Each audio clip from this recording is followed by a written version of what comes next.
Dentro del cine hay un arte que a menudo es olvidado y menospreciado, principalmente porque ya no se utiliza, pero me gustaría mucho hablar de esto y son los intertítulos. How It Feels to Be Run Over, o ¿Qué se siente que te atropellen?, es una película muda británica de 1 minuto de duración realizada en 1900 y dirigida por Cecil M. Hepworth. Como en otros casos de las primeras películas de la historia, esta cinta presenta al público las imágenes de una experiencia impactante sin mayor exposición narrativa. Un carruaje se acerca y sale del encuadre por un lado del campo visual. Poco después, un automóvil que se acerca se desvía de su rumbo y se dirige directamente hacia el espectador, o sea, hacia la cámara. A medida que se acerca, los ocupantes agitan sus manos frenéticamente con la esperanza de evitar la inminente colisión. En el momento en que el coche ocupa todo el cuadro, la película pasa a tarjetas de título que llevan el texto "Oh, mamá estará encantada". Sin embargo, cuando se encontró el metraje, le faltaba el intertítulo "mamá". Simplemente decía "Oh, estará encantada". Me encanta este final en esta película porque es un claro ejemplo de ese humor británico seco, sarcástico y pesado. Y esta película de Hepworth pertenece a un género de películas accidentales de este fin de siglo, que incluye también su propia Explosion of a Motor Car de 1900, An Extraordinary Cab Accident de Walter R. Booth de 1903 y la infame L'arrivée d'un train en gare de la Ciutat de 1896 de los hermanos Lumière, cuya proyección se ha asociado con la leyenda de que la primera vez que miembros del público vieron esta proyección huyeron del cine en pánico para evitar ser aplastados por el tren que se acercaba a ellos. Esta historia nos demuestra cómo este gran avance tecnológico era de otro mundo para las personas de ese entonces. Era prácticamente magia para ellos. Y bueno, por eso hasta la fecha decimos la frase de la magia del cine, porque en gran parte sí lo es. Recordemos que los primeros cineastas eran magos e ilusionistas, así como los primeros fotógrafos eran químicos. Cuando vemos esta película, estamos viendo al mismo tiempo cómo el cine descubre su potencial para comunicarse de distintas maneras. Y encima tenemos aquí por primera vez el uso de intertítulos, donde se descubre que poniendo palabras tiene el potencial de cambiar la trama y a la vez darle un poco más de coherencia. Casi todas las películas mudas tenían intertítulos, que es importante recalcar que son diferentes a los títulos iniciales o finales de una película y claro, por supuesto, no equivalen a los subtítulos. Estos se empezaron a utilizar con más frecuencia a principios del siglo XX, una vez que las películas alcanzaron la duración suficiente como para requerir algún medio extra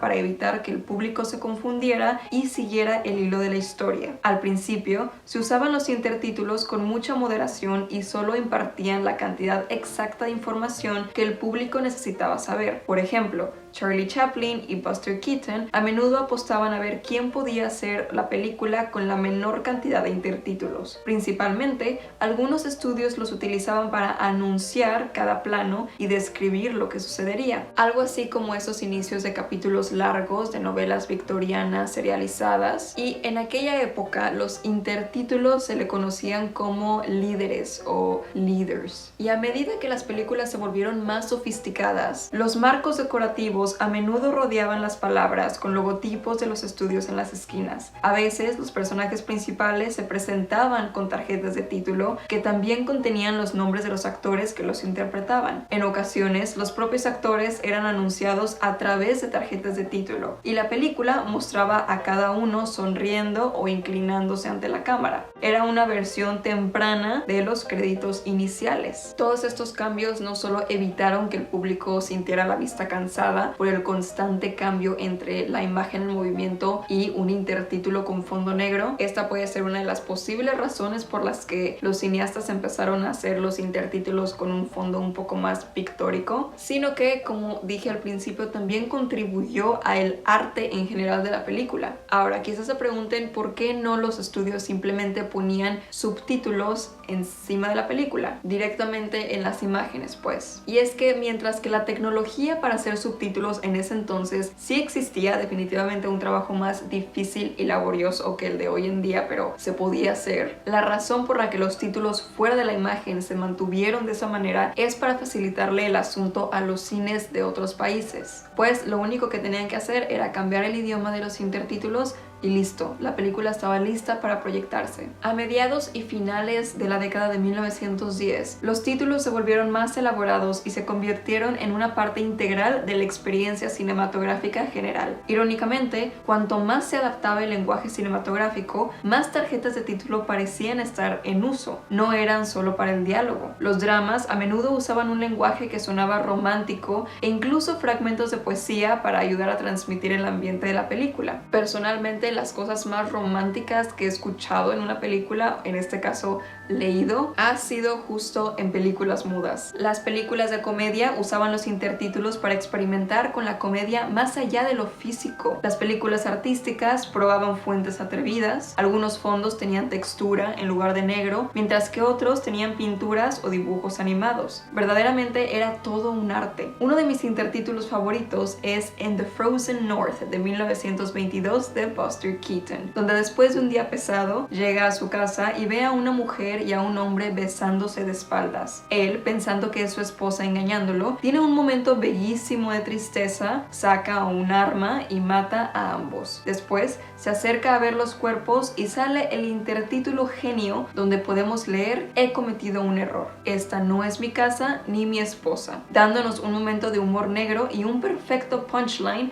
a este momento dramático previo. Es una manera fascinante de mezclar la comedia física con el poder de los intertítulos para ayudar a la narrativa, en este caso, la comedia. Con la popularidad y la necesidad de los intertítulos en la industria cinematográfica, esto claramente generó empleos. Había gente que tenía una carrera como artista de tarjeta de títulos o escritor de tarjeta de títulos. Claramente la mayoría se quedaron sin empleo para finales de la década de 1920, cuando el cine sonoro empezaba a despegar y bueno, obviamente hoy en día es un trabajo inexistente. Sin embargo, es increíble ver cómo estos fueron evolucionando al grado en que terminaron siendo su propia forma de arte especializado. Es difícil rastrear las primeras etapas de esa evolución. Como dije, sabemos cuál es la primera película que tiene intertítulos, pero los títulos en general son más difíciles de rastrear, ya que a muchas películas antiguas les hace falta el título principal. Esto se debe en mayor medida a que la mayoría de estas fueron dañadas al momento en que eran enroscadas en proyectores innumerables veces, o porque muchas veces se imprimía en película barata que obviamente no resistieron el tiempo. Los cines extranjeros también, por ejemplo, a menudo cambiaban obviamente el título a su idioma. Entonces, si ya no tenemos la copia en su idioma original, difícilmente sabemos cuál era con exactitud. Pero sí podemos decir con certeza que las películas de 1900 a principios de 1910 principalmente usaban fondo negro con letras blancas. Este era el estándar, ya que no cansaban la vista tanto como los fondos blancos, dado que la piratería se convirtió en un problema con polémicas incluyendo a Louis Le Prince y a Thomas Edison. Los estudios pronto comenzaron a agregar sus logotipos en los títulos. La fuente era simple: sans serif.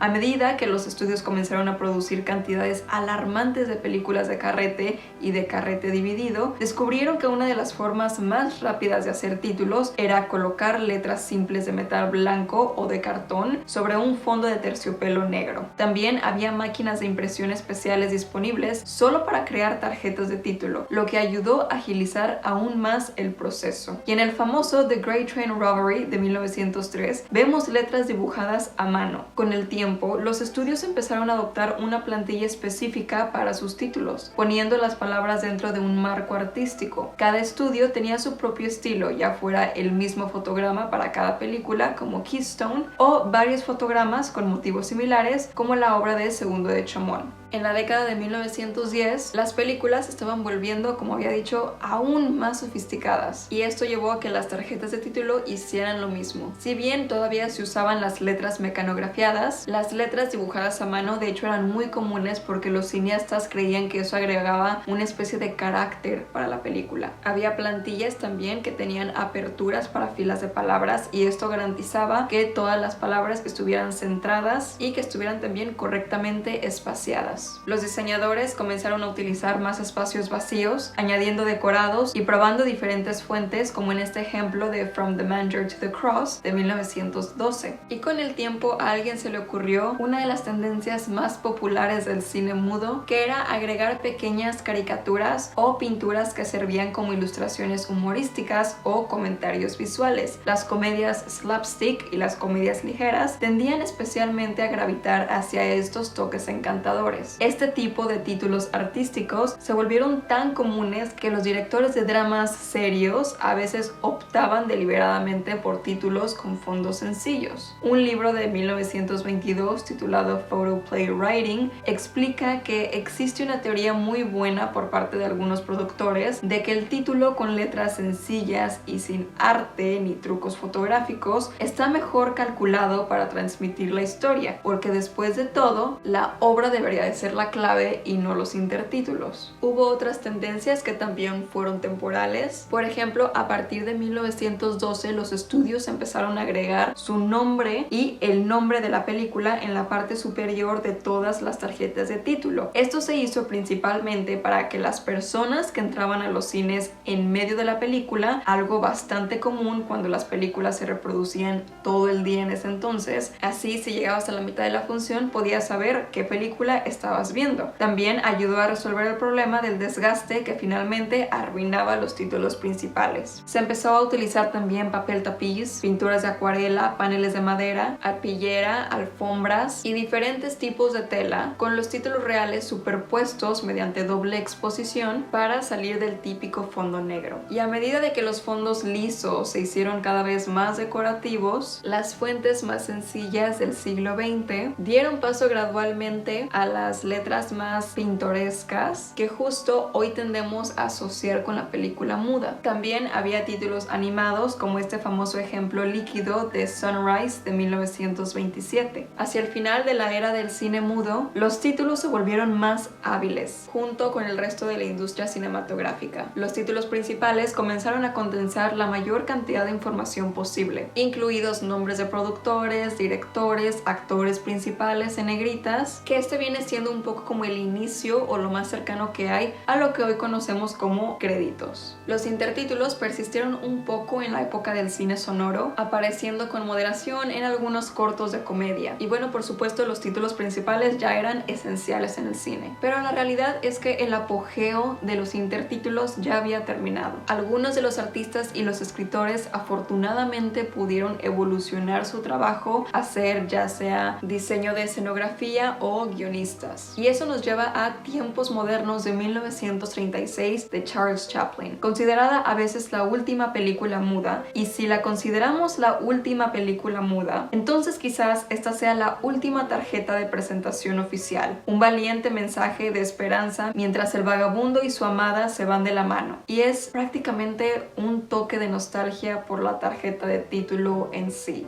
Hoy en día el lenguaje florido y los fondos textualizados tienden a pasar un poco desapercibidos si eres principiante en el cine mudo, ya que lleva un poquito de tiempo acostumbrarse a que la imagen que estás viendo sea interrumpida repetidamente por bloques negros. Incluso podrías sentir que es una tarea ardua. Sin embargo, la realidad es que hay un ritmo definido en la forma en que los cines utilizan las tarjetas en el cine mudo. Es muy importante dejarse llevar por la historia y con el tiempo vas a poder empezar a sentir cuándo se avecina uno e incluso esperarás con ansias qué es lo que va a decir. De hecho, puedo hasta casi garantizarles que en algún punto eventualmente van a tener un momento de ajá, cuando un personaje comienza a hablar y por un segundo esperas escuchar su voz, desearías poder escucharlo y luego te iluminas al darte cuenta de que viene una tarjeta de título y ahí está tu fiel salvador en el cine con una fuente vintage. Ese,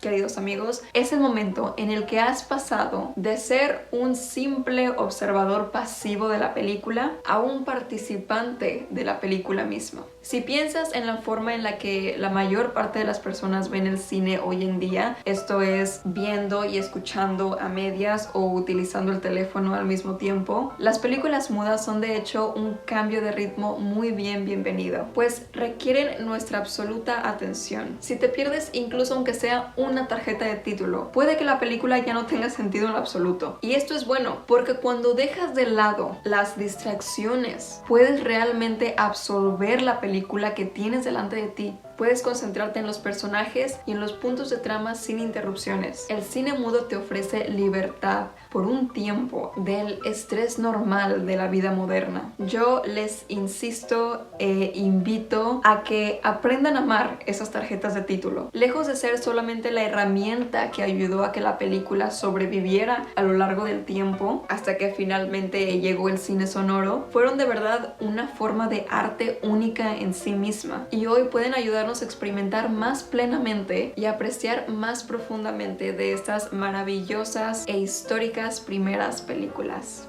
En fin, eso sería todo para este video. Me encantaría saber sus opiniones. Es importante recordar que los intertítulos como arte en sí ayudaron mucho a sentar el carácter de una película. Solamente piensen en El gabinete del Dr. Caligari. Déjenme un comentario, ya saben que me encanta leerlos. Les dejo aquí mi Instagram donde soy muy activa, publico a diario. Aquí pueden ver todo mi trabajo de fotografía. Suscríbanse si les gustó y nos vemos para otro video. Bye.